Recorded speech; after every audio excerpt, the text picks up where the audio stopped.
जनपद हापुड़ में national Bhim army की आज एक प्रेस कॉन्फ्रेंस गढ़ रोड स्थित डॉक्टर भीमराव अंबेडकर पुस्तकालय में संपन्न हुई, जिसमें नेशनल भीम आर्मी के राष्ट्रीय अध्यक्ष लोकेश कटारिया ने बोलते हुए कहा कि वह मेरठ के निवासी हैं और उन्होंने अब तक पश्चिमी उत्तर प्रदेश में जिस संगठन के साथ काम किया था या जिस संगठन के साथ काम करते हुए वह जेल तक गए थे, वह संगठन दिशाहीन हो गया है।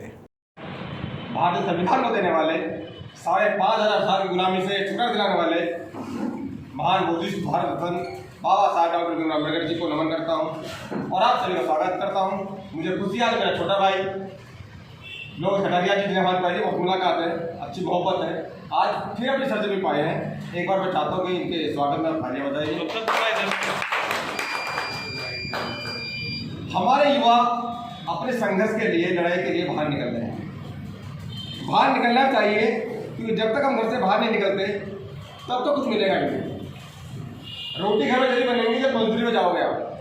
तो इंकलाब लाने के लिए घर से बाहर निकलना जरूरी है और उसके लिए जरूरी है सरफरोशी होना।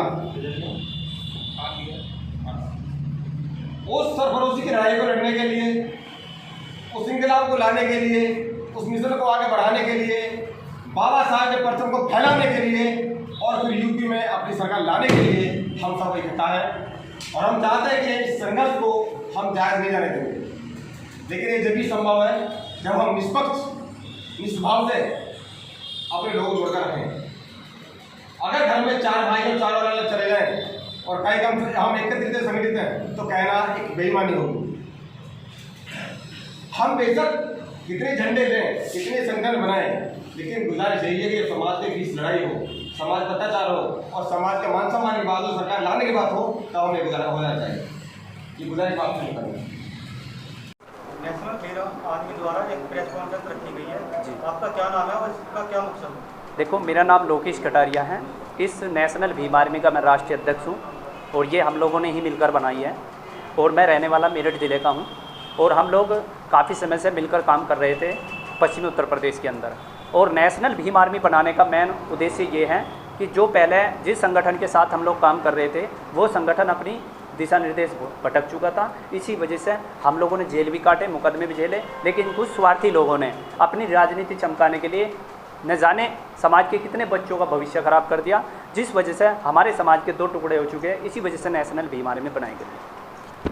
तो इसमें युवाओं के लिए क्या संदेश है और आप अपने समाज के लिए क्या कार्य आगे करना चाहते हैं? देखो, हमारा जो नेशनल भीम आर्मी बहुजन एकता मिशन सामाजिक संगठन ये 18 राज्यों में फैल चुका है और इस संगठन को चलाने के लिए हम लोग दिन रात मेहनत भी कर रहे हैं और लगभग हमारा उद्देश्य है समाज के युवाओं को कि एक तो नशे से बचने का हमारा पूरा प्रयास है कि उन्हें नशे से बचाया जाए और शिक्षा की ओर ले जाया जाए और गांव-गांव में जागरूकता अभियान चलाया जाए। परम पूज्य बाबा साहब डॉक्टर भीमराव अम्बेडकर जी के बनाए हुए संविधान को घर घर पहुँचाने का कार्य किया जाए। इस संगठन के जो राष्ट्रीय प्रवक्ता जी है डॉक्टर विनोद सागर जी की देखरेख में इस संगठन को चलाया जा रहा है और उनका मैं धन्यवाद करना चाहता हूं कि उन्होंने इस संगठन को नई दिशा निर्देश दिया, 18 राज्यों में फैलाया है और उनकी समस्त टीम ने।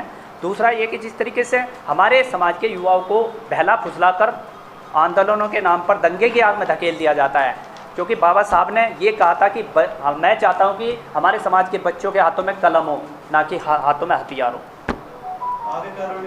हमारी आगे रणनीति यह है कि गांव-गांव में पूरे देश के अंदर भीम पाठशालाएँ चलवाई जाए, जहां शोषित पीड़ित लोग हैं उनके लिए आवाज़ उठाई जाए और दलित और मुस्लिम और आदिवासियों को एक मंच पर लाकर एक क्रांति की मशाल जलाई जाए और जहां पर भी हमारी बहन बेटी पर शोषण होता है उसके लिए हम आज आवाज़ उठाएंगे और हर बच्चे को शिक्षा की ओर ले जाएंगे, ताकि हमारा बच्चा आने वाले समय में, हमारी बहन बेटी IPS IAS बन सके और आने वाले समय में सत्ता अपने ऊपर काबिज हो और संगठन के बिना किसी पार्टी का कोई वजूद नहीं होता।